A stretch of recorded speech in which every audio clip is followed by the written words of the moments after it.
Get ready with me while I tell you the story of how I became a full-time plushie maker and how I make money with it to this day. So it started back when I was 7 years old. I am 24 now for reference, and I was taught how to crochet by a family friend. I did that on and off for like a little while growing up, just kind of like as a hobby, but it kind of like ebbed and flowed. Nothing really stuck. Then in 2020, my anxiety was at an all-time high because of COVID, and I needed something to distract myself. So I picked up crochet again, and it was really boring because I was making flat projects like I knew how to, blankets and scarves. On TikTok, I saw people making plushies, and I'm like, hey, I know how to crochet. I could make that. Now, I have never read a crochet pattern in my life at this point.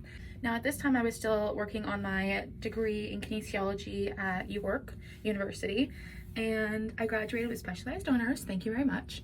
And I was nowhere near making, I wasn't making any money off of this yet. So that wasn't even an inkling that I would be doing this full time. So fast forward a couple months, I think this was my first plushie, and it was made with worsted weight yarn. I have the tutorial that I followed for this in my bio, by the way.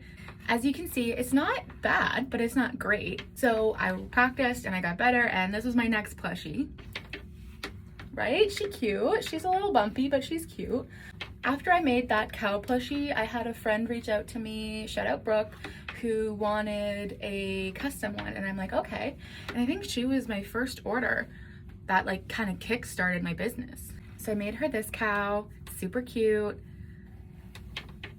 And then after that, family and friends started asking me to make them things because I would post on Facebook. I started getting better and better. Eventually, I started making my creations, posting them on a separate Instagram than my personal Instagram, and Crochet with Bae was born. Now, Ugly Duckling Crochet with Bae was still making underpriced custom orders for her family and friends when she got word of a craft fair at a local farm. She was terrified, but she was like, you know what? Let's do it. I didn't think my shit was good enough. I did not think anybody was gonna buy anything. I went in there thinking nobody's gonna buy anything. I'm gonna make a fool of myself. Here, I'll show you a snippet from that show.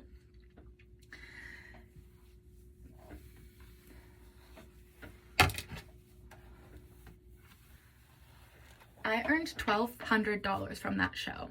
Going in there thinking nobody was gonna buy my stuff and walking out with $1,200, I was on top of the world. Then I signed up for another market a couple months from then, and it was a Christmas market, and here's a photo from there.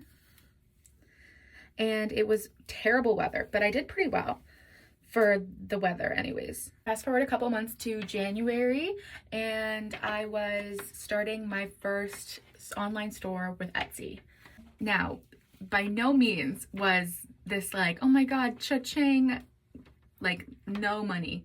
My first order was a friend that I had met on Instagram, my friend Jackie, still very dear friend to this day, and she was my very first order. I just remember being so frustrated because I wasn't getting very many orders.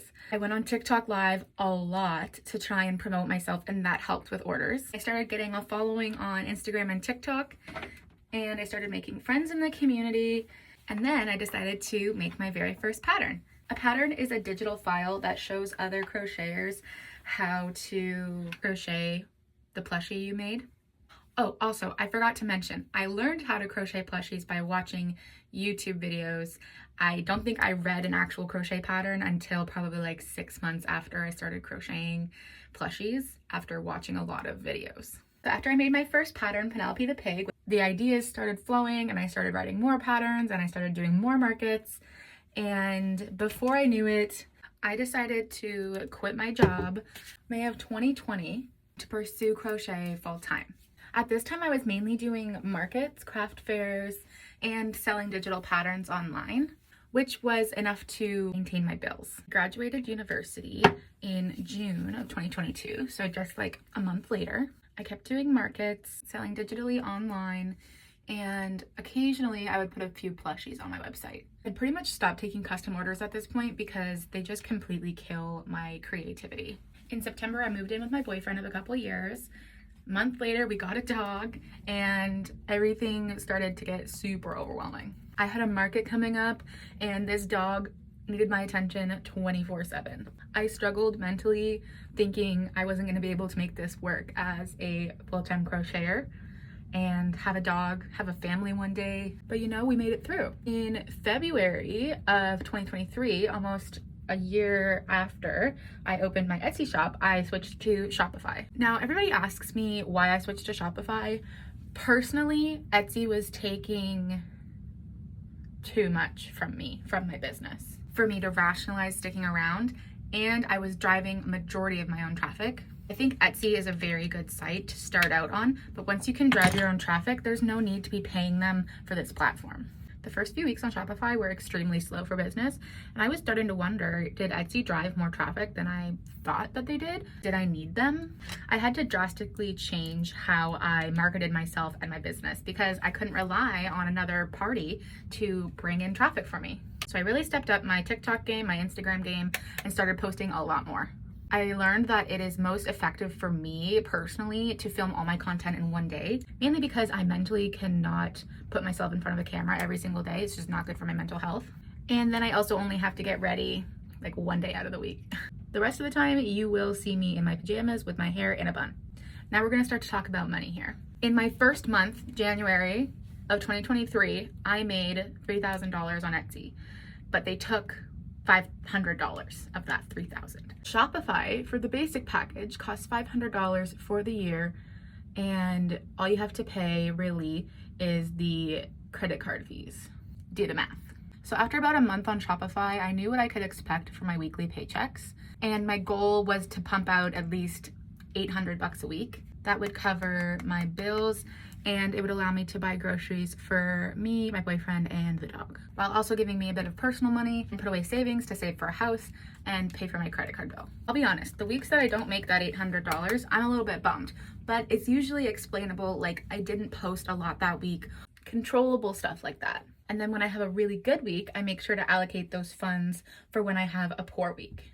Being your own boss is totally unpredictable. Your wage is unpredictable, or hours of operation are unpredictable, which is really difficult for a type A neurotic person like myself to get a hold of. From markets last year, I learned that it is more worth my while to only participate in the really big markets that bring in a lot of money, rather than do 50 smaller shows that might not be guaranteed to make a lot.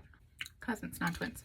I've had to learn how to put my phone down at the end of the day and stop crocheting even though I want to. Having your business on your phone at your fingertips every moment of the day is mentally exhausting.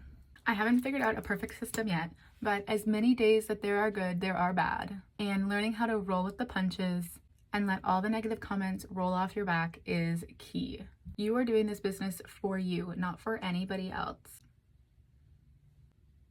Anybody that has an issue with your business or how you run your business can take it up with themselves, because guess what? It's a them problem.